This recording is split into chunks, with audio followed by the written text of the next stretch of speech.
Hello കൂട്ടുകാരെ, എല്ലാവർക്കും സുഖമല്ലേ? അപ്പോൾ നമ്മുടെ ഗ്രീൻ പീസ് ഇതുപോലെ നമ്മുടെ ഒരു മിക്സിയുടെ ജാറിലോട്ടിട്ട് ഒന്ന് അടിച്ചെടുത്ത് ഒരു അടിപൊളിയായിട്ട് ഉണ്ടാക്കിയെടുത്താലോ. വളരെ എളുപ്പം ഉണ്ടാക്കിയെടുക്കാം. അപ്പോൾ ഇതെങ്ങനെ ഉണ്ടാക്കുന്നത് കണ്ടു നോക്കാം. അവൻ്റെ ചാനൽ സബ്സ്ക്രൈബ് ചെയ്ത് ആരെങ്കിലും കാണുന്നുണ്ടെങ്കിൽ പ്ലീസ് സബ്സ്ക്രൈബ് ചെയ്തേക്കണേ.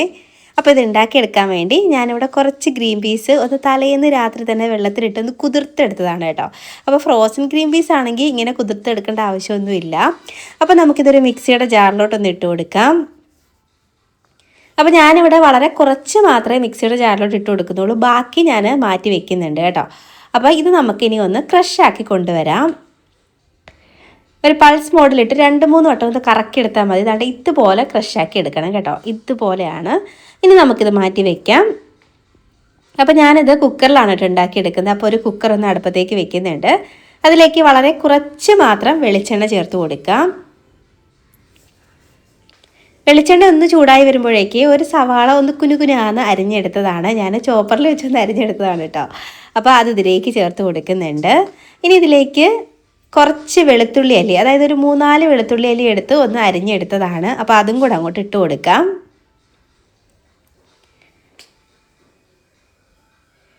ഇനി നമുക്ക് ഒന്നങ്ങ് വഴറ്റിയെടുക്കാം. ഇതിൻ്റെയൊക്കെ ഒരു പച്ചമണമൊക്കെ ഒന്ന് മാറി ജസ്റ്റ് ഒന്ന് ട്രാൻസ്പെറൻ്റ് ആയി വരുന്നത് മാത്രം, അതുവരെ മാത്രം വഴറ്റിയെടുത്താൽ മതി. ഒരുപാട് സമയമൊന്നും വഴറ്റിയെടുക്കേണ്ട കാര്യമില്ല. കാര്യം കുക്കറിലായതുകൊണ്ട് തന്നെ എല്ലാം കൂടെ പെട്ടെന്ന് വെന്ത് കിട്ടിക്കോളും.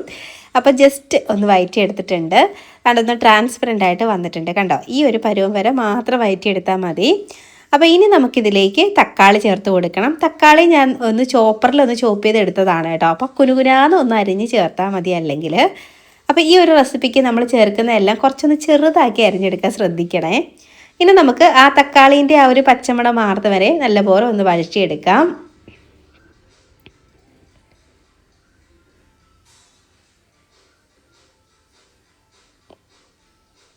ജസ്റ്റ് ഒന്ന് വഴറ്റിയെടുത്താൽ മതി. ഒരുപാട് സമയത്ത് വഴറ്റിയെടുക്കേണ്ട ആവശ്യമൊന്നുമില്ല. എല്ലാം ഷടപടേന്നായിക്കോട്ടെ. അപ്പോൾ അതാണ്ട് ഇപ്പോൾ തക്കാളീൻ്റെ ഒക്കെ ആ ഒരു പച്ചമണമൊക്കെ ഏകദേശം ഒന്ന് മാറി വന്നിട്ടുണ്ട്. അപ്പോൾ ഈ സമയം നമുക്കിതിലേക്ക് കുറച്ച് പൊടികൾ ചേർക്കാം. ഒരു 1/4 ടീസ്പൂൺ മഞ്ഞൾപ്പൊടി ചേർത്ത് കൊടുക്കാം. ഇനി ഇതിലേക്ക് 1 ടീസ്പൂൺ കാശ്മീരി ചില്ലിയാണ് കേട്ടോ ചേർത്ത് കൊടുക്കുന്നത്. അപ്പോൾ അതങ്ങോട്ട് ഇട്ട് കൊടുക്കാം. ഇനി അതുപോലെ 1 ടീസ്പൂൺ മല്ലിപ്പൊടിയും കൂടെ ചേർത്ത് കൊടുക്കുന്നുണ്ട്. വേറെ പൊടികളൊന്നും ചേർക്കുന്നില്ല. നിങ്ങൾക്ക് വേണമെങ്കിൽ കുറച്ച് ഗരം മസാലയും കൂടെ ചേർക്കാം, പക്ഷെ ഞാൻ ചേർത്ത് കൊടുക്കുന്നില്ല കേട്ടോ. അപ്പോൾ ഇനി ആ പൊടികളുടെ പച്ചമണം മാറുന്നവരെ നല്ലപോലെ വഴറ്റിയെടുക്കണം. ലോ ഫ്ലെയിമിൽ വെച്ചിട്ട് ഒന്ന് വഴറ്റിയെടുത്താൽ മതി.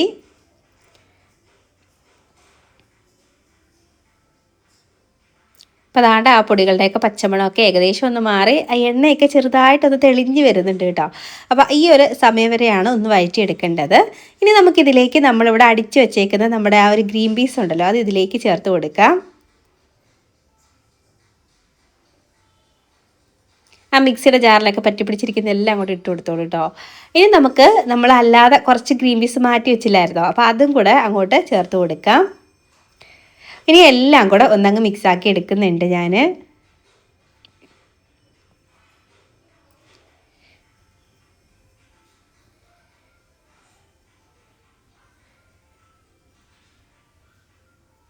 അപ്പോൾ അതാണ്ട് ഞാനെല്ലാം ഒന്ന് മിക്സാക്കി എടുത്തിട്ടുണ്ട്.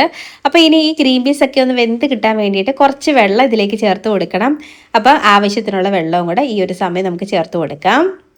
ഇതിലേക്ക് ഒരുപാടൊക്കെ വെള്ളമൊന്നും നമ്മൾ ചേർത്ത് കൊടുക്കേണ്ട ആവശ്യമില്ല കേട്ടോ. ഇത് കുറച്ച് തിക്കായിട്ടിരിക്കുന്ന കറിയാണ്. അപ്പം ഇത് വെന്ത് കിട്ടാനും വേണ്ടി കുറച്ച് വെള്ളം ചേർത്ത് കൊടുക്കാം. ഇനി നമുക്ക് ഇത് നല്ല പോലെ ഒന്ന് മിക്സാക്കി എടുക്കാം.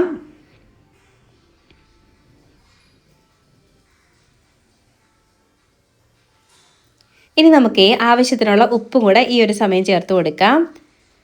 അപ്പോൾ ഞാൻ ഒരല്പം വെള്ളം കൂടെ ചേർക്കുന്നുണ്ട്. ഇത് വെന്ത് വരുമ്പോൾ കുറച്ചുകൂടെ അങ്ങ് തിക്കായാലോ എന്ന് കരുതിയിട്ട് ഒരു അല്പം, അതായത് 2 ടേബിൾ സ്പൂൺ മാത്രം.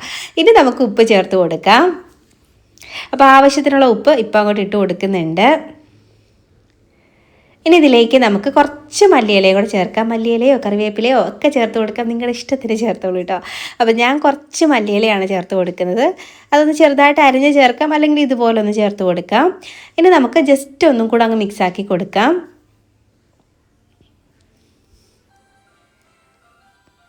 ഇനി നമുക്ക് ഈ കുക്കറൊക്കെ ഒന്ന് അടച്ച് വെച്ചിട്ട് ഒരു 4 വിസിൽ കേൾക്കുന്നവരെ ഒന്ന് വേവിച്ചെടുക്കാം. നല്ല പോലെ ഇതൊന്ന് വെന്ത് കിട്ടണം. അപ്പോൾ അവിടെ ഇരുന്ന് വേവട്ടെ. ഒരു 4 വിസിൽ കേട്ടിട്ട് സ്റ്റീമൊക്കെ പോയതിന് ശേഷം മാത്രം ഓപ്പൺ ചെയ്താൽ മതി. ഇപ്പോൾ ദാണ്ട് ഇവിടെ 4 വിസിലൊക്കെ കേട്ട് സ്റ്റീമൊക്കെ പോയിട്ടിരിക്കുകയാണ്. ദാണ്ട് ഇവിടെ സംഭവം ഇവിടെ റെഡി ആയിട്ട് വന്നിട്ടുണ്ട് കണ്ടോ. അടിപൊളി ഒരു ഗ്രീൻ പീസ് കറിയാണ്. ഗ്രീൻ പീസ് കീമ എന്നൊക്കെ വേണമെങ്കിൽ പറയാം കേട്ടോ. അപ്പം നല്ല അടിപൊളി ടേസ്റ്റി ആയിട്ടുള്ള ഗ്രീൻ പീസ് കറിയാണ്. അപ്പോൾ നിങ്ങൾ ഗ്രീൻ പീസ് കറി ഇതുവരെ ഇങ്ങനെ ട്രൈ ചെയ്തിട്ടില്ലെങ്കിൽ ഉറപ്പായിട്ടും ട്രൈ ആക്കി നോക്കണം കേട്ടോ. നല്ല ടേസ്റ്റാണ്. അതുകൊണ്ട് ഇവിടെ റെഡി ആയിട്ട് വന്നിട്ടുണ്ട് കണ്ടോ. കാണുമ്പോഴും നല്ല രസമുണ്ട്, കാണാൻ അതുപോലെ നല്ല ടേസ്റ്റുമാണ് കേട്ടോ. അപ്പം ഇതുവരെ ഇങ്ങനെ ഉണ്ടാക്കി നോക്കിയിട്ടില്ലെങ്കിൽ ഉണ്ടാക്കി നോക്കണം. ഇത് ദോശേൻ്റെ കൂടെയോ ചപ്പാത്തിൻ്റെ കൂടെ ഒക്കെ സെറ്റാവുന്നൊരു കറിയാണ്.